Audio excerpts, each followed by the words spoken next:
যখন একটা কোনো কিছু ইস্যু চলে আসে যে অমুক পণ্যের দাম বেড়ে যাচ্ছে, অমুক জিনিসের দাম বেড়ে যাচ্ছে, তখন যাদের কাছে 2 টাকা 5 টাকা বেশি আছে আমরা সঙ্গে সঙ্গে ওই পণ্যটা বেশি করে কিনি।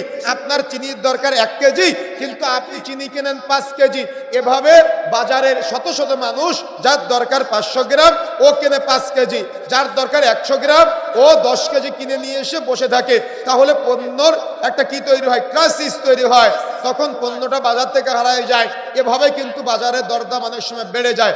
এই জন্য যখন ক্রাইসিস তৈরি হবে তখন চিন্তা করবেন, আমি যদি 10 কেজি কিনে নিয়ে বাড়িতে জমা করে রাখি, তাহলে আমার যে ব্যক্তি, আমার যে দিনী ভাই একটু গরিব, যে 10 কেজি কিনতে পারবে না, আমি যদি 10 কেজি কিনে নিয়ে সমাজে ক্রাইসিস তৈরি করি, তাহলে আমার ওই দিনী ভাই তো ওই দাম বেড়ে গেলে তার কিনতে কষ্ট হয়ে যাবে না। আমি এটা করব না, আমি সকলের জন্য উন্মুক্ত করে রেখে দিলাম। বুঝতে পারেন না মনে হয়? বুঝতে পেরেছেন? যদি আপনারা 5 জন মিলে কোনো একটা পণ্য বাজার থেকে শেষ করে দেন, তাহলে কিছু দরিদ্র মানুষ আছে না এলাকার, ওই দরিদ্র মানুষ যারা যখন ওই পণ্যটা ক্রয় করতে যাবে, তখন তার আকাশ সীমার, তখন তার ক্রয় সীমার বাহিরে চলে যাবে, তখন ক্রয় করাটা তার জন্য অনেক কষ্টকর হয়ে যাবে। এই জন্য সর্বদা সর্বোপরি যারা মজুতদারি ব্যবসা করতেছেন, এটা যেমন ইসলামে নিষিদ্ধ, এবং যারা পণ্য মজুত করে বাজারে ক্রাইসিস তৈরি করেন, এটাও ইসলামে নিষেধ করা হয়েছে। আমার কথা কি বুঝতে পেরেছেন? এই জন্য প্রত্যেকে কিন্তু আমরা বিবেক সম্পন্ন, প্রত্যেকে কিন্তু আমরা চিন্তাশীল।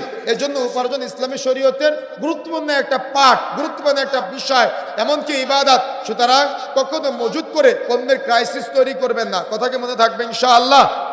বরং যদি আপনার কোনো একটা পণ্য 42 টাকা রেটে ক্রয় করা আছে, কিন্তু বাজারে তৎক্ষণাৎ ওটার মূল্য উঠে গিয়েছে 142 টাকা, তখন আপনি কি করবেন জানেন? তখন আপনি ইমানদার, পরহেজগার, তাকওয়াশীল আমাদের ভাইয়েরা যারা আছে, তাদের জন্য আপনি যে দামে ক্রয় করেছিলেন ওই দাম থেকে কিছুটা লাভ রেখে আপনি সেল করবেন, যাতে করে কেউ ক্রাইসিস তৈরি করতে না পারে।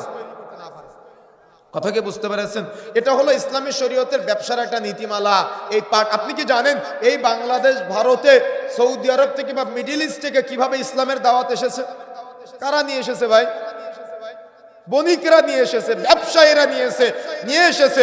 তারা কত চমৎকার, ইমানদার, পরহেজগার ব্যবসায়ী ছিলেন। তারা ব্যবসাও করতে যেত, আবার দ্বীনের প্রচারও করতো, যার ফল আজকে আমরা। কিন্তু আজকে আপনার এমন ব্যবসায়ী, আপনাকে দেখে লজ্জা হয়, আপনি যে মুসলমান ব্যবসায়ী এটা বোঝা যায় না।